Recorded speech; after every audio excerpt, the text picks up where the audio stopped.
Matamgi Manipuri Wari channel asibu tabiriba khwai pumnamakpu taramna okjari ngasisu mahausangom Mutnaidaba Nungshiba Humfumathoi suba tangkak amok puduna lakjari mayam punna taminarasi. Numidang matam oiraklaba duda kitchen na mayamdu chak ising sim sanaba kanna hotnay.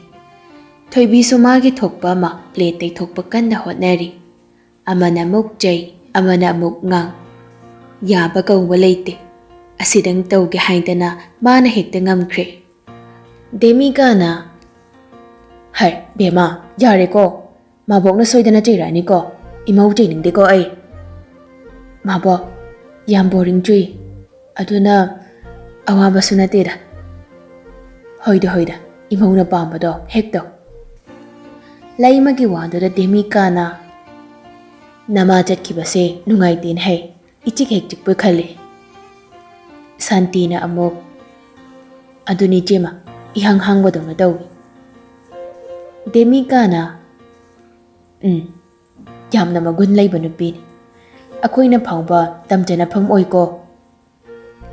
Thaybi tamoy do haraw jay, mamabo haraw tagat piba duda. Santi na. Ipan bukaram kantaw ni hayram gi jema.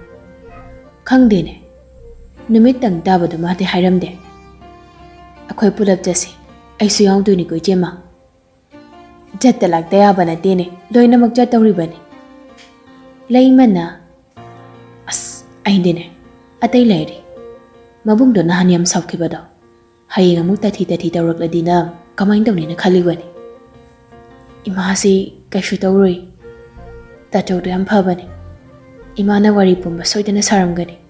Imana hairadi loina yamani. Laimadu nukmi. Inamase nupi lagdasu athoibi haibaduni. Laibag yamna phaida. Inamana pokjaba ijani ngol ama aigi mo oiba phangjabasi. Demika taplap na soli. Amata nate ko ani. Kaibuni James ya? Bema buhay banida. Jojo, nang paong hoy, paong halhoy ne. Chakchan ba kaubiruro. Aduga ne thoy ba su kaubiro. Natay haldi mabo kaubiruragi. Thoy bisu hoy hainduna illi pa phi aduna magkok hairap koptuna sophaka na phamni ba salayama di bijoybu kauba lagli. Paong hal, paong chakcha thokpiraro. Mamang na sumna jaki pau pirak khidaba numit masing yamlabani. Amuk handa asigumba tawraroidra mipai jaruraba pumbado isor mana ubikre.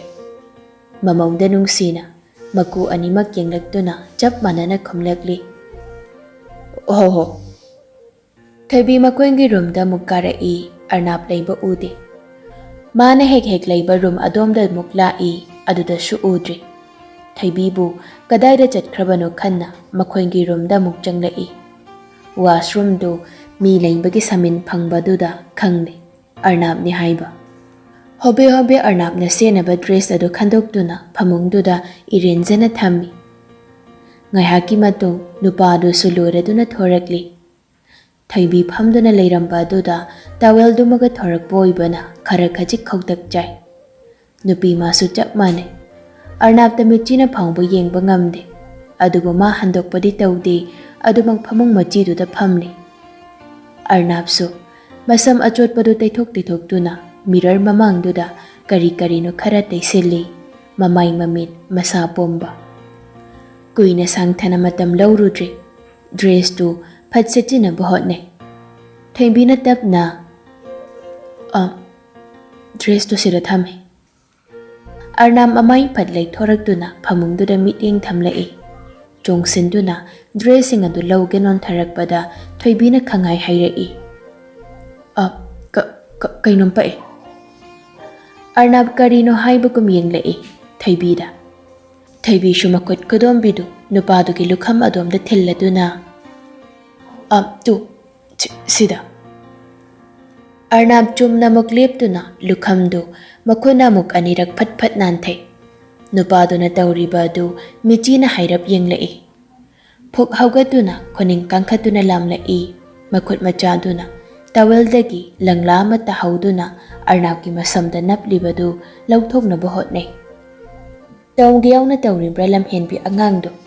ꯅꯨꯄꯥꯗꯨꯗꯤ ꯉꯥꯏꯍꯥꯛꯇꯨꯗ ꯄꯨꯔꯥ ꯁꯣꯛ ꯆꯠꯈ꯭ꯔꯦ꯫ ꯍꯤꯡꯂꯤ ꯍꯥꯏꯕ ꯐꯥꯎꯕ ꯀꯥꯎꯈ꯭ꯔꯦ꯫ ꯃꯥꯂꯦꯝ ꯄꯨꯝꯕ ꯆꯞ ꯂꯦꯞꯈ꯭ꯔꯦ꯫ ꯇꯥꯔꯤꯕ ꯍꯥꯏꯕꯕꯨ ꯄꯣꯈꯥꯏꯔꯒꯦ ꯍꯥꯏꯅ ꯀꯟꯅ ꯅꯤꯡꯉꯥꯏ ꯇꯧꯔꯛꯂꯤꯕ ꯊꯃꯣꯏꯒꯤ ꯃꯤꯍꯨꯜ, ꯅꯨꯡꯁꯤ ꯏꯍꯨꯜ ꯑꯗꯨꯒꯤ ꯍꯧꯔꯕ ꯈꯣꯟꯖꯦꯜ ꯑꯗꯨꯈꯛꯅꯤ꯫ ꯌꯥꯝꯅ ꯅꯛꯃꯟꯈꯤꯕꯅ ꯅꯨꯄꯥ ꯃꯥꯒꯤ ꯆꯣꯡꯂꯤꯕ ꯂꯝꯍꯦꯟꯕ ꯃꯤꯍꯨꯜ ꯑꯗꯨꯒꯤ ꯈꯣꯟꯖꯦꯜ ꯑꯗꯨ ꯊꯣꯏꯕꯤꯗꯁꯨ ꯁꯥꯍꯨꯝ ꯐꯥꯎꯔꯛꯄꯒꯨꯝ ꯇꯧꯔꯛꯂꯤ꯫ ꯇꯞꯅ ꯃꯃꯥꯏ ꯅꯣꯟꯈꯠꯇꯨꯅ ꯅꯨꯄꯥꯗꯨꯗ ꯑꯃꯨꯛꯇꯪ ꯌꯦꯡꯂꯛꯏ꯫ ꯊꯣꯏꯕꯤꯅ ꯑꯗꯨꯝ ꯌꯦꯡꯂꯛꯄ ꯑꯗꯨꯗꯅ ꯑꯃꯨꯛꯀ ꯍꯦꯟꯈ꯭ꯔꯦ ꯊꯃꯣꯏꯗꯨꯗꯤ ꯂꯝꯍꯦꯟꯕ ꯑꯣꯟꯕ꯫ ꯅꯨꯡꯁꯤꯕꯤ ꯃꯥꯅ ꯑꯁꯨꯛ ꯅꯛꯅ ꯂꯩꯔꯕꯗ ꯀꯔꯤꯒꯤ ꯐꯥꯎꯔꯣꯏ ꯅꯨꯡꯁꯤ ꯏꯍꯨꯜ?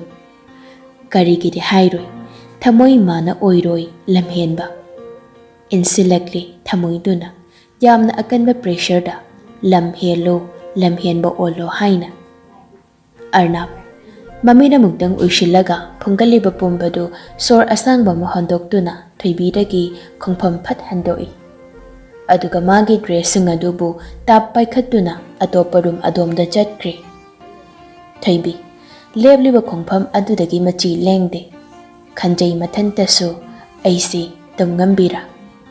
ꯌꯥꯝꯅ ꯍꯦꯟꯖꯤꯟꯕꯤꯅꯤ ꯈꯜꯂꯝꯒꯗ꯭ꯔꯥ? ꯃꯥꯅ ꯍꯩꯅꯗꯕ ꯇꯨꯀꯠꯆꯕ ꯅꯨꯄꯤꯁꯤꯡꯒꯤ ꯃꯅꯨꯡ ꯆꯟꯕꯤ ꯑꯣꯏꯔꯕ꯭ꯔꯥ? ꯊꯣꯏꯕꯤ ꯇꯞꯅ ꯁꯣꯜꯂꯛꯏ ꯃꯆꯤꯟꯗ꯫ ꯅꯪꯅ ꯏꯐꯝꯗ ꯅꯨꯡꯁꯤꯕꯤ ꯀꯌꯥ ꯄꯨꯟꯁꯤꯒꯤ ꯅꯤꯔꯛꯂꯔꯣꯏ ꯍꯥꯏꯕ ꯑꯩ ꯃꯌꯦꯛ ꯁꯦꯡꯅ ꯈꯪꯏ꯫ ꯑꯩ ꯅꯨꯄꯤꯅꯤ, ꯏꯀꯥꯏ ꯊꯤꯕꯤ ꯃꯄꯣꯛꯅꯤ꯫ ꯑꯗꯨꯕꯨ ꯅꯪꯒꯤ ꯊꯃꯣꯏꯗꯤ ꯌꯥꯝꯅ ꯀꯜꯂꯤ꯫ ꯅꯤꯡꯈꯤꯕꯅ ꯑꯔꯣꯏꯕ ꯑꯣꯏ꯫ ꯃꯗꯨꯃꯛꯅꯁꯨ ꯑꯩꯕꯨ ꯋꯥꯍꯜꯂꯤ, ꯃꯤꯄꯥꯏꯕ ꯄꯣꯛꯍꯜꯂꯤ꯫ ꯑꯩꯅꯗꯤ ꯀꯔꯝꯅ ꯅꯐꯝꯗ ꯅꯨꯡꯁꯤꯕ ꯎꯠꯄ ꯉꯝꯂꯣꯏꯅꯤ? ꯑꯩꯕꯨ ꯅꯨꯡꯁꯤꯕꯤꯕ ꯑꯗꯨꯗꯤ ꯃꯌꯦꯡ ꯇꯥꯔꯣꯏ ꯍꯥꯏꯕ ꯑꯩꯁꯨ ꯈꯪꯏ꯫ ꯑꯗꯨꯕꯨ ꯄꯨꯟꯁꯤ ꯆꯨꯞꯄ ꯑꯁꯤꯒꯨꯝꯕ ꯃꯔꯤ ꯑꯁꯤꯗ ꯅꯪꯒꯤ ꯀꯥꯏꯔꯕ ꯊꯃꯣꯏꯗꯨ ꯄꯦꯟꯊꯣꯛꯇꯨꯅ ꯍꯤꯡꯈꯤꯒꯅꯤ ꯍꯥꯏꯕꯁꯨ ꯑꯩ ꯈꯪꯏ꯫ ꯊꯣꯏꯕꯤ ꯇꯞꯅ ꯄꯤꯔ ꯈꯖꯤꯛ ꯆꯦꯜꯂꯛꯏ꯫ ꯌꯥꯝꯕ, ꯅꯪꯁꯦ ꯀꯩꯒꯤꯅꯣ ꯈ꯭ꯋꯥꯏꯗꯒꯤ ꯇꯣꯉꯥꯜꯂꯤꯁꯤꯕꯣ? ꯀꯩꯒꯤꯅꯣ ꯅꯪꯅ ꯇꯣꯞ ꯇꯣꯞꯄ ꯃꯒꯨꯟꯇꯅ ꯊꯜꯂꯤꯁꯤꯕꯣ? ꯏꯀꯥꯏꯕꯒꯤ ꯈꯥꯔꯤꯕ ꯄꯜ ꯑꯁꯤ ꯏꯈꯨꯠꯁꯤꯅ ꯁꯤꯗꯣꯛꯄ ꯑꯩ ꯄꯥꯡꯒꯜ ꯊꯣꯛꯇ꯭ꯔꯦ꯫ ꯃꯌꯥꯝꯗꯨ ꯄꯨꯟꯅ ꯆꯥꯛ ꯆꯥꯃꯤꯟꯅꯔꯤ꯫ ꯊꯣꯏꯕꯤ ꯑꯃꯗꯤ ꯁꯥꯟꯇꯤꯅ ꯑꯋꯥꯠ ꯑꯄꯥ ꯌꯦꯡꯁꯤꯜꯂꯤ꯫ ꯁꯂꯥꯏꯅ ꯑꯆꯧꯕ, ꯄꯥꯕꯨꯡ, ꯉꯁꯤ ꯅꯣꯡ ꯅꯤꯅꯤ ꯃꯃꯥꯡꯗ ꯊꯧꯕꯥꯜꯗꯒꯤ ꯅꯍꯥ ꯑꯃ ꯂꯣꯟꯒꯤ ꯂꯥꯛꯑꯝꯕꯗꯨ ꯀꯔꯝ ꯇꯧꯈ꯭ꯔꯦ? ꯊꯧꯉꯝꯁꯨ ꯆꯥꯛꯈꯣꯝ ꯑꯃ ꯐꯠ ꯍꯧꯆꯤꯜꯂꯒ ꯎꯝꯁꯥꯏ ꯁꯥꯏꯅ ꯈꯨꯝꯂꯛꯏ꯫ ꯍꯌꯦꯡ ꯄꯤꯗꯣꯏꯅꯤ꯫ ꯑꯦꯃꯥꯎꯟ ꯐꯅ ꯌꯥꯝꯈꯤꯕꯅꯤꯅꯦ꯫ ꯍꯣꯏ, ꯂꯥꯛ 10ꯅꯤ꯫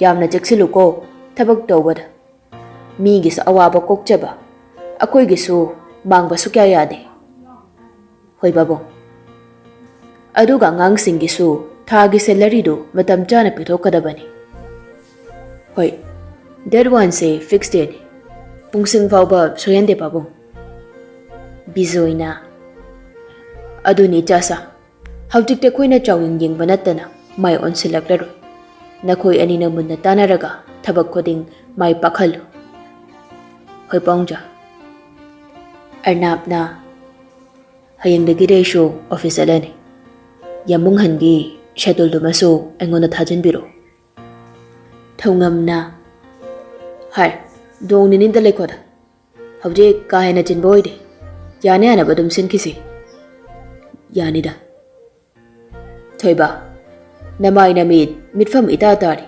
ꯃꯇꯝ ꯈꯔ ꯄꯣꯊꯥꯈꯣ꯫ ꯅꯌꯥꯝꯕꯅ ꯐꯅꯕ ꯃꯥꯏ ꯁꯤꯟꯖꯁꯅꯤ꯫ ꯄꯥꯕꯨꯡꯍꯜ, ꯑꯩ ꯀꯩꯝ ꯇꯧꯗꯦꯗ꯫ ꯍꯣ ꯑꯗꯨꯕꯣꯕ ꯅꯣꯡ ꯅꯤꯅꯤ ꯆꯠꯈꯤꯅꯨꯀꯣ ꯏꯄꯥꯅ ꯍꯥꯏꯔꯤꯁꯤꯅꯤ꯫ ꯗꯦꯃꯤꯀꯥꯅ ꯆꯥ ꯈꯥꯏꯔꯦ ꯐꯖꯅ ꯆꯥꯅꯤ ꯊꯛꯅꯤ ꯈꯪꯗꯦ꯫ ꯑꯗꯨꯅꯗꯤ ꯃꯤꯁꯨ ꯃꯥꯟꯁꯤꯜꯂꯛꯇ꯭ꯔꯦ ꯍꯥꯏꯋꯥꯅꯤ꯫ ꯑꯔꯅꯥꯞ ꯃꯃꯥꯕꯣꯛꯇ ꯍꯥꯏꯔꯞ ꯌꯦꯡꯉꯤ꯫ ꯃꯉꯣꯟꯗ ꯌꯦꯡꯗꯨꯅ ꯍꯥꯏꯔꯛꯄ ꯋꯥꯍꯩ ꯑꯣꯏꯔꯝꯕꯗꯨꯗ ꯈꯖꯤꯛ ꯅꯣꯛꯐꯦꯠ ꯇꯧꯔꯛꯂꯤ꯫ ꯍꯥꯏ, ꯅꯣꯛꯁꯤꯟꯅꯗꯅ ꯂꯩꯅꯨꯀꯣ, ꯒꯤꯠ ꯅꯝꯂꯒ ꯆꯥꯎ꯫ ꯆꯥꯕ ꯍꯩꯇ꯭ꯔꯒꯅ ꯏꯃꯧꯕꯨ ꯏꯟꯍꯟꯁꯤꯔꯣ?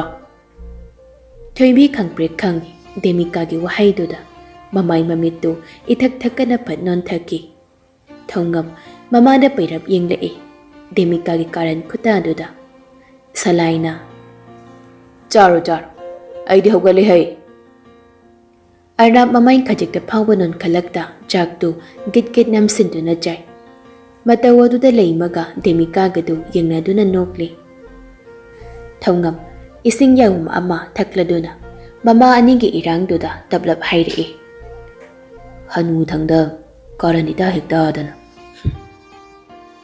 Leimana Hai nang masuni wayang nganginde ko Thongam subeshinda makut hamna Aina mukadoroge Ihe Lumangi samdo pok haure haiba Thongam do nok mi makut oiduna Lumangi tentak pamasang do pat haigalaga Paisa save ori banise Haujikan samaju mem sangnari do paisa tingro Hai taning de ko wa choy ngang la kano chawba Oi masi thukjakragi yani maka ta thabi hoko Hai lam henu ko Ariembadane nanam ta chani Katu karan ngangdana leiba matam na je Ingita khangnasi ko ingita Pele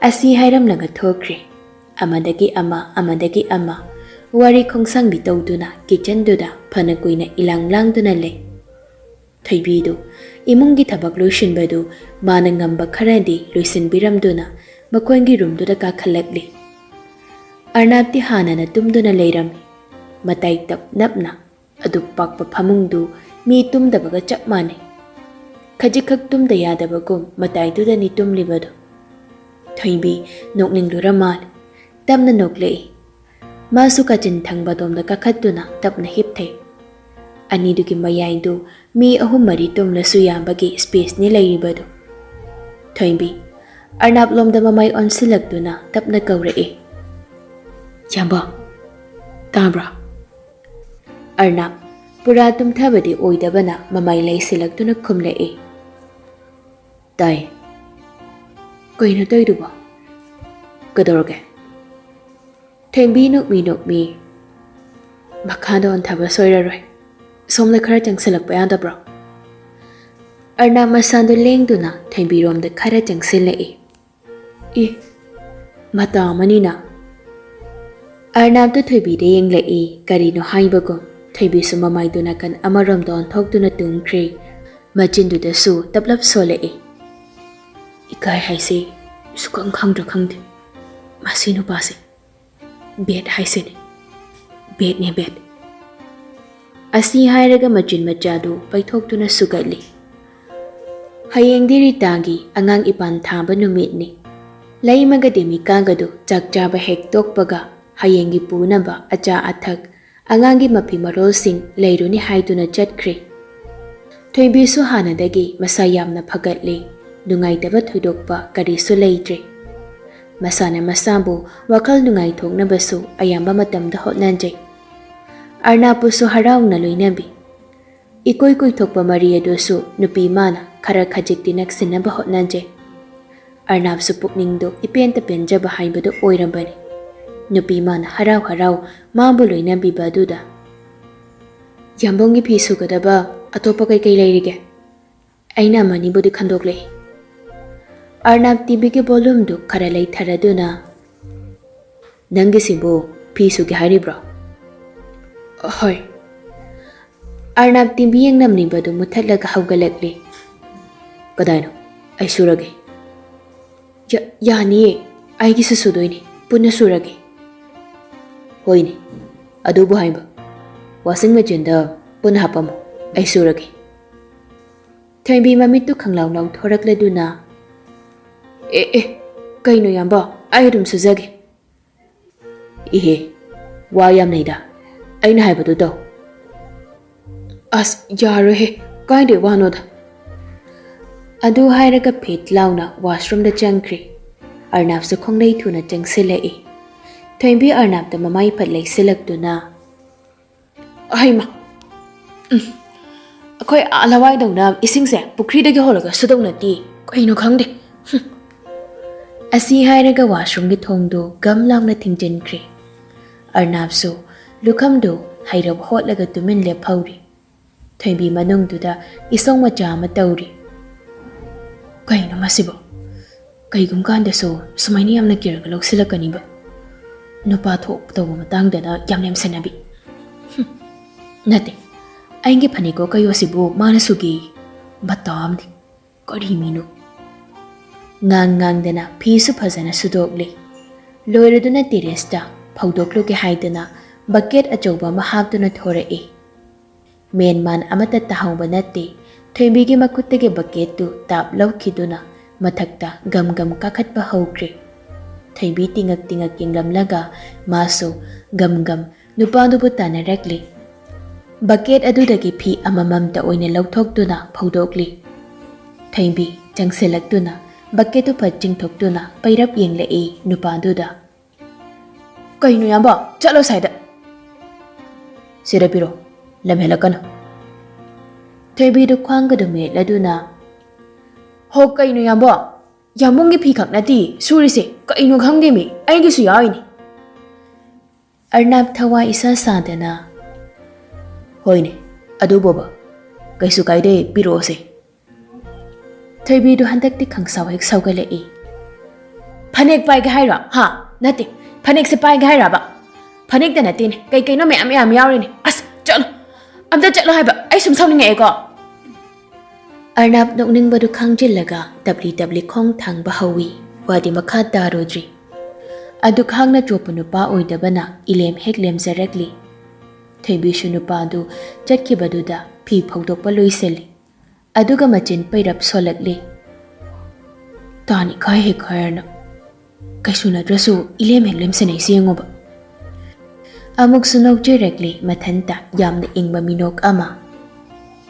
Ne. Aise daw yam yamazani ko. Ilem jaba nupasi aingi nupado oirineba. Mathanta mamai machado makhona khomjinduna khomjal thongna nok thorakli. Mathangi numine gari ani dudane demika leima santina gari amada thongamna thilakli. Aduga arnabka thoimbi gana gari amadani. Salayama de bijoide nungthil numidang wairam oina laklage haina leihauri. Breakfast phajana jakide hai nenena. Keno majaki sura ganchungali.